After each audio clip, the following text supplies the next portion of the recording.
In this video, we are going to fix Microsoft Store error code 803fb005. So without any further ado, let's get started. The first solution that you need to do is you need to reset the Microsoft Store application. Navigate here at the bottom search bar, type for Store, then wait until you can see a best match, which is the Microsoft Store application. And from that, please make a right click and click on the app settings.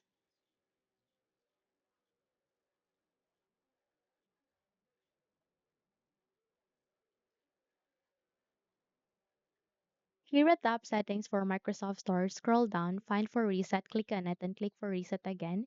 Wait until the procedure will be finished, and once it marked checked, meaning you have resetted it, I want you to close the window, check if the error has been fixed, okay? But if not, press Windows key and R key together, type for wsreset.exe, click on the OK button, and this will help you to reset the Microsoft Store cache.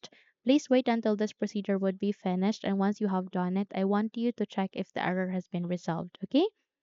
Now that's it. If you found this video helpful, kindly like and subscribe. You may also click or turn on the notification bell so that you will be notified for more upcoming tutorials. Thank you and have a good day.